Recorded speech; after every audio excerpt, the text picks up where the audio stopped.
Heat from inside the Earth. So the formation of the Earth, that's where most of the Earth's heat actually came from. And the Earth actually formed similarly to the Sun because basically the Sun and the Earth were originally all a part of the same material. But most of the hydrogen and helium went more towards the center of the solar system, which is where the Sun was created. And then the heavier elements stayed a little bit further out, and they kind of coalesced on themselves. And they kind of they made a formation into a planet. Now in the processes, while they were starting to circle around each other, these particles and this gas and dust, it started to collide into each other, similar to the Sun, which increased the heat. And at one point, when all this material collected together, the Earth itself was molten, which means it was hot and it was liquid rock. And the heavier elements in that molten rock, essentially, it all went more towards the center of the Earth.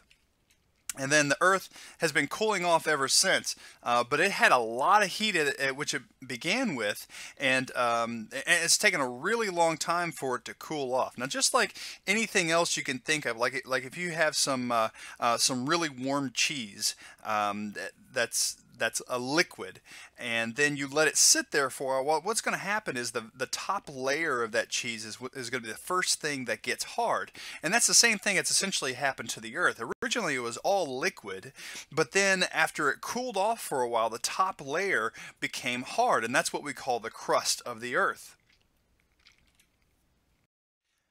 In addition to that, the Earth actually has another process by which heat is actually created from its core. Uranium, thorium, and other radioactive isotopes, well, we got to pause here. What are radioactive isotopes?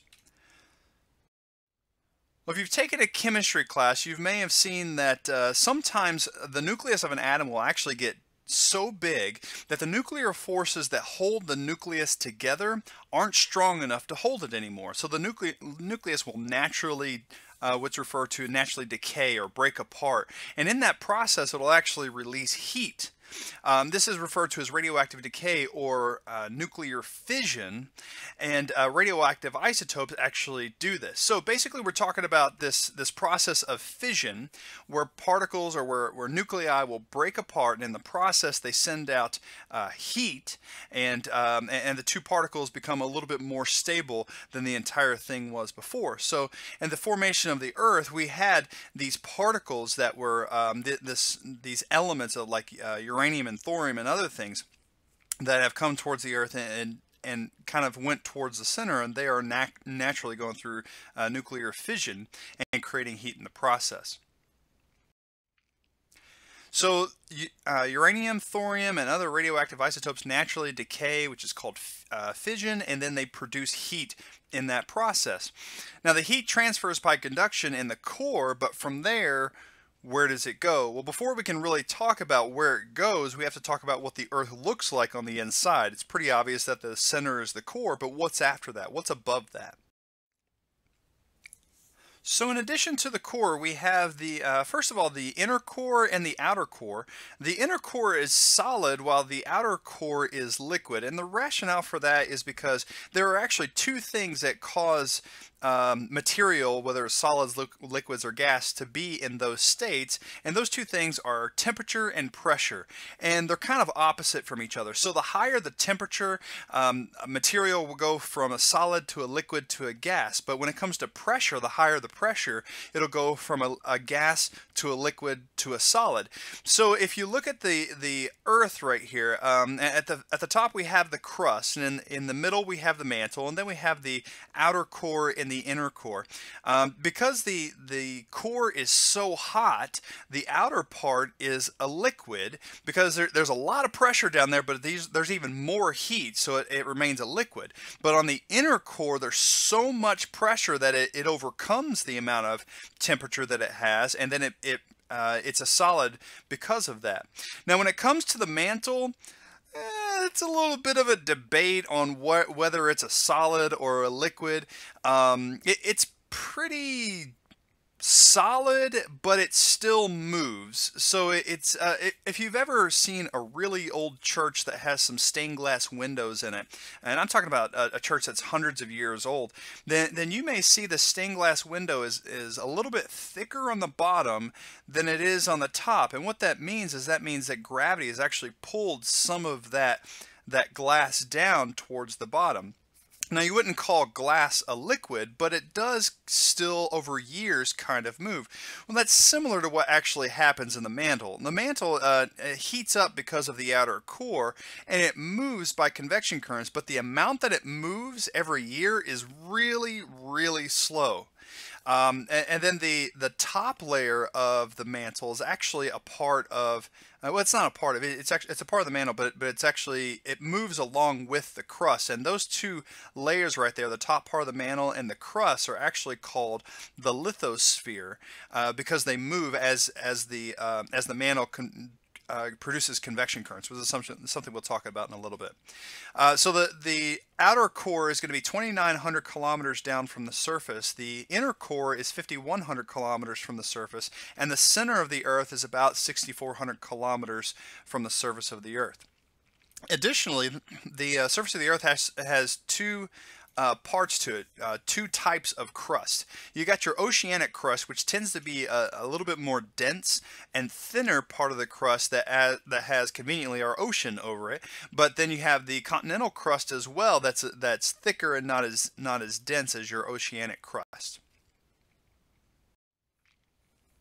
So how does the heat transfer? Well, we've already talked about how the inner core and the outer core produce nuclear fission, and they also have the heat left over from the formation of the Earth. So that is transferred by conduction.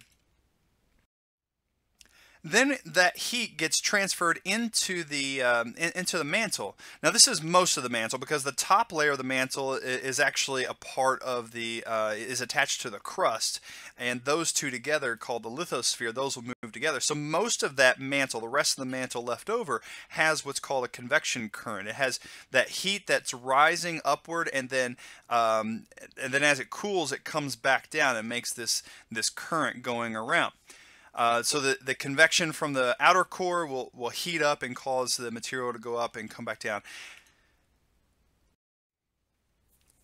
And then you have the process at the crust where that heat from the mantle is transferred over into the lithosphere by conduction. So the heat is transferred over, and now you have that heat in the lithosphere, and that heat is actually used sometimes. Some people have actually dug holes a couple hundred feet down, and they'll have some sort of like oil through a tube that'll go down, and it'll pick up some of that heat, come up, and through some heat exchange, it'll actually be used to create electricity.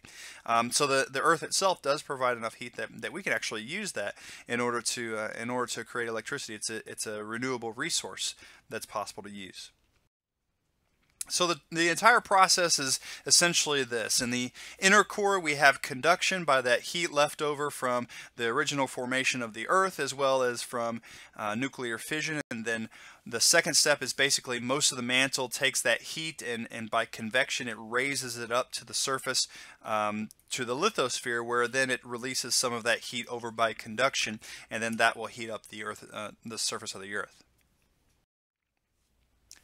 So then the next question is this, is how do we know all this? How is it possible that we know that the outer core and the inner core, and how far away they are, and the mantle has convection currents and things of that nature? Well, something you may or may not know is that the lithosphere is actually not one solid sheet, not one solid part of the entire Earth. It's actually broken up into pieces, and those pieces are actually referred to as plates. And the thing we know about those plates is those plates get pushed around all the time, and there's evidence that it's getting pushed around by something. So we know that because there are convection currents, that's going to cause the plates to move, and we use this in order to figure out what's actually going on inside of the Earth. So to answer our question, how do we know this? And that's what we're going to get into right now, is we see these plates move. So how does this happen? And this brings us into our theory called plate tectonics. In March 1980, geologists detected a series of small earthquakes here, beneath Mount St. Helens in Washington state. It was a signal that the long-dormant volcano was waking up. Finally, on the morning of May 18th, it did.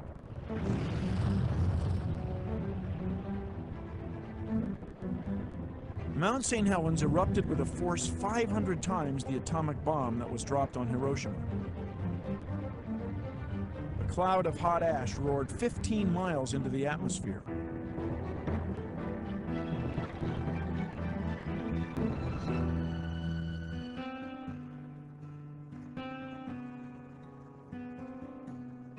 "230 square miles of forest were wiped out. 6 million trees, enough wood to build 300,000 two-story houses." Throughout recorded history, civilization has lived with the threat of earthquakes and volcanoes. But the cause of their destructive power remained elusive, shrouded in mystery. It wasn't until our first great discovery that a picture of what was happening inside the Earth began to emerge. For centuries, most of what we knew about the Earth's interior came from mining operations like this one. It wasn't until scientists began using seismographs to study earthquakes that they gained a more accurate understanding of the inside of the Earth. When an earthquake occurred, seismographs measured the speed and intensity of seismic waves that vibrated underground. Using this method, scientists identified different layers inside the Earth, each one characterized by changes in rock density. For example, the first layer was the crust, a skin of rock covering the planet. Its depth varied from 3 to 30 miles. Below that was the mantle, with a depth of about 1,800 miles. As for what was below that, a breakthrough discovery provided the first clue. In 1906, British geologist Richard Oldham was analyzing seismograph readings caused by a large earthquake when he saw something odd. As the vibrations from the quake reverberated, they did not arrive at the center of the Earth as expected. It was as if they'd hit an obstacle. Oldham realized the obstacle must be the innermost part of the Earth, a dense mass hard enough to have deflected the seismic waves from going all the way through. Oldham had discovered the Earth's core. It was a landmark discovery because it set the stage for the work of another scientist who was about to help revolutionize our understanding of what was happening inside the Earth.